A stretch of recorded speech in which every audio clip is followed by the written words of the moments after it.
que a gente tem também que trazer à baila aqui, para talvez esclarecer um pouco o telespectador, sobre a juridicidade de uma lei de anistia agora, sobre a viabilidade, a legalidade, porque já temos recados aí dados, né, pela STF de que eventual anistia ela seria declarada inconstitucional. E nós temos um ponto aqui que me parece bem importante, gostaria também de ouvir o professor Pedro sobre o assunto, né?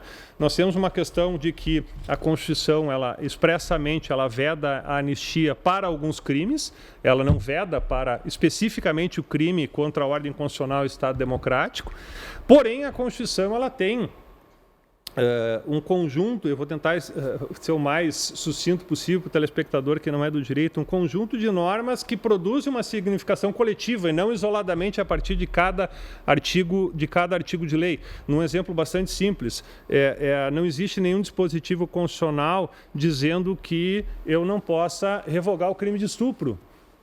No entanto, se o legislador revogar o crime de estupro hoje, essa seria uma lei declarada tranquilamente inconstitucional, apesar de o texto... Porque a Constituição não é um código. O professor Lênin Streck escreveu isso hoje no Consultor Jurídico, eu achei muito, muito pertinente. A Constituição não é um código, né? A Constituição ela traz uma série de normas, princípios, regras, etc., e que a partir daquilo ali ela dá um contexto de axiomas que irão ordenar. Então, eu não poderia ter, e me parece aqui, que qualquer tentativa de aprovação de uma lei anistiando atos contra a origem da própria Constituição, que é a origem democrática da própria Constituição, que uma lei pudesse ser reputada válida numa situação como essa.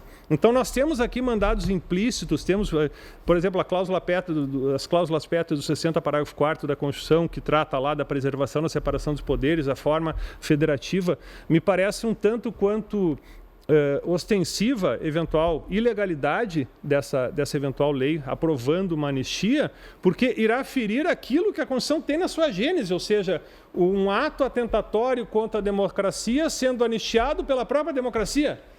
O que me parece uma contradição aqui em essência. Então, eu queria puxar também esse assunto, porque me parece um tema... Foi debatido já pela STF em 2010, quando o STF, no acórdão relatado pelo ministro Eros Grau, né, reconheceu a validade, por maioria, a validade da Lei 66813 de 79, que foi a anistia de 1979, que me parece bem diferente da anistia que está sendo discutida agora, né?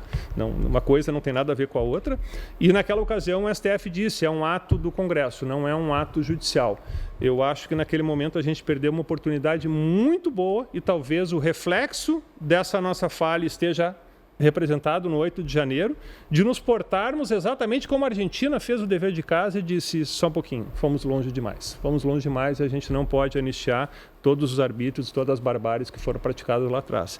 Então, eu acho que o sentido constitucional que a gente tem hoje em vigor, ele inviabilizaria uma aprovação de uma lei de anistia no atual contexto político. Ou seja, o Congresso pode passar no Congresso, mas vai esbarrar no Supremo Tribunal Federal pela constitucionalidade. Professor? E me parece que equivocadamente, tá? Equivocadamente o Supremo. Por quê?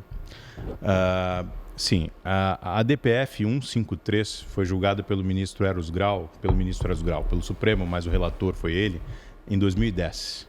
Me parece, eu não considero um erro. Eu acho que ali há um tribunal com sensibilidade política e com uma consciência muito clara dos limites da sua autocontenção. Ou seja, foi feito um acordo, o ministro cita até no acórdão o ex-ministro e ex-governador do nosso estado, Tarso Genro, que diz efetivamente foi um acordo, houve um acordo histórico, político, e assim que teria que ser, né? E ali o Supremo ainda tinha, até 2010, uma percepção da sua atividade que era uma percepção muito mais autocontida.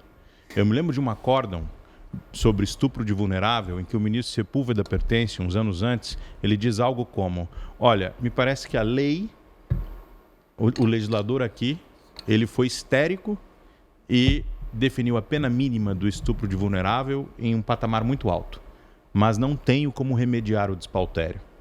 Praticamente hoje não se ouve mais isso, porque o Supremo Tribunal Federal, e dá um exemplo, é um farol para toda a justiça, acredita que sempre deve remediar aquilo que considera um despautério.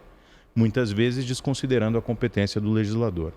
Então, naquele acórdão, que eu acho um acórdão interessante de fato, o ministro Eros Grau cita, por exemplo, uma lição de um grande jurista, o Carlos Maximiliano, que diz: quem interpreta e faz cumprir a lei da anistia?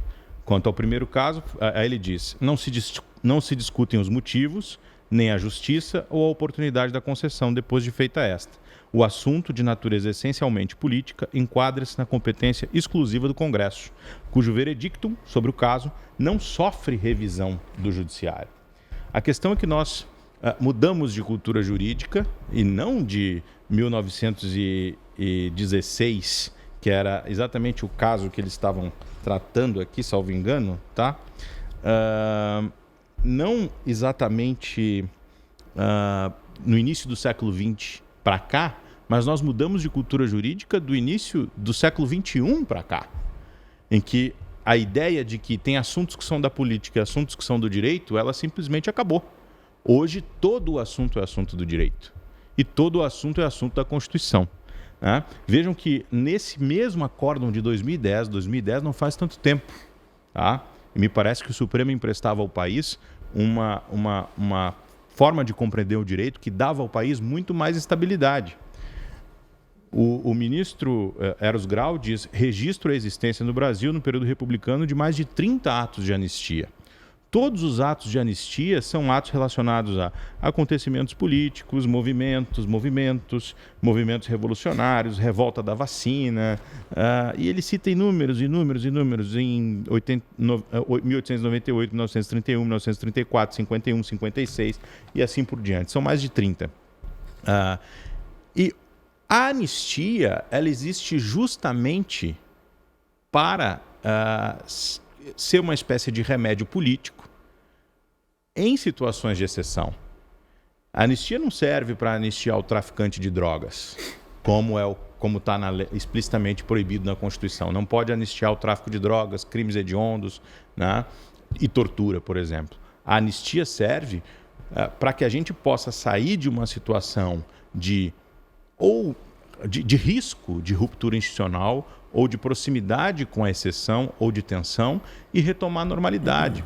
Porque a Constituição ela não é algo que existe em abstrato, que nós devemos fidelidade a uma Constituição em abstrato, que praticamente parece que na cabeça de alguns juristas parece que desceu do céu e caiu aqui na terra, e ela tem que ser aplicada sempre a golpes de sentença. A Constituição ela é a Constituição da comunidade, ela depende, o seu equilíbrio, a sua força normativa depende muito menos da caneta forte do juiz constitucional e muito mais da preservação dos equilíbrios sociais e políticos que existem em um determinado momento. Se você rompe um determinado equilíbrio social e político, aí sim você põe em risco a normatividade da Constituição. Então a Constituição muitas vezes, em algumas dessas situações aqui, talvez sim, eu teria que me aprofundar historicamente, a Constituição muitas vezes ela é salva, preservada pela própria anistia, porque é uma forma de você apaziguar os ânimos e retomar a normalidade dentro daquela ordem e dentro daquele regime político. Essa é um pouco. Pedro. Desculpa. Me parece que é uma ideia diferente E como o professor citou o texto do professor Lênio, eu até trouxe aqui porque eu li também. Li hoje, é um texto publicado hoje, né, no Conjur. Com todo respeito, eu discordo frontalmente, porque ele diz: a Constituição não proíbe, né, ela não proíbe que a anistia seja concedida para casos de atentado ao Estado de Direito, de abolição do Estado de Direito. Ela não proíbe.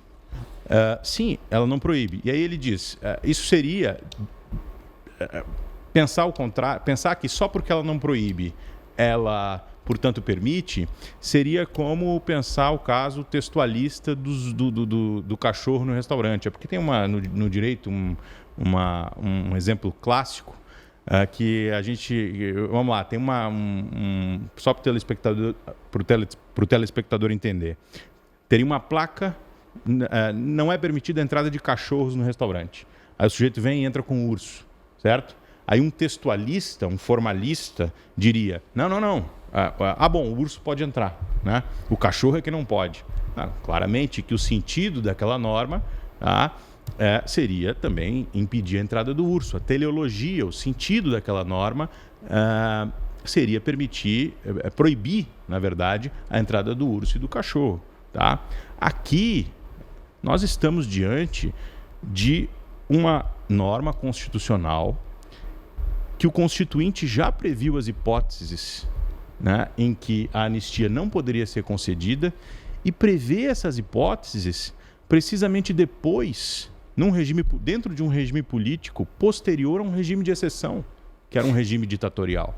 Então é muito difícil pensar que o Constituinte não cogitou a hipótese de colocar entre as hipóteses proibitivas da concessão da anistia a abolição violenta do Estado Democrático de Direito ou qualquer tipo de atentado, tendo em vista que a história do Brasil é não só de conceder anistias, mas de conceder precisamente em situações como essa. Né? Então, acho que essa interpretação do professor Lênio Streck é uma interpretação que eu, com todo respeito, o professor Lênio Streck é um professor de todos nós no Rio Grande do Sul e no Brasil, mas ela não me parece que seja adequada nem do ponto de vista da teoria do direito, porque o textualismo não se aplica a esse caso da anistia, ele se aplica ao caso do cachorro e do urso, né? E aqui nós teríamos que nos perguntar, talvez até por um argumento genético, ou seja, o que o Constituinte queria ao colocar ali aquelas exceções e por que não colocou a abolição violenta ao Estado Democrático de Direito? E a gente teria que levar a sério um pouco a nossa história constitucional para poder responder isso. Perfeito. Professor Andrei, para a gente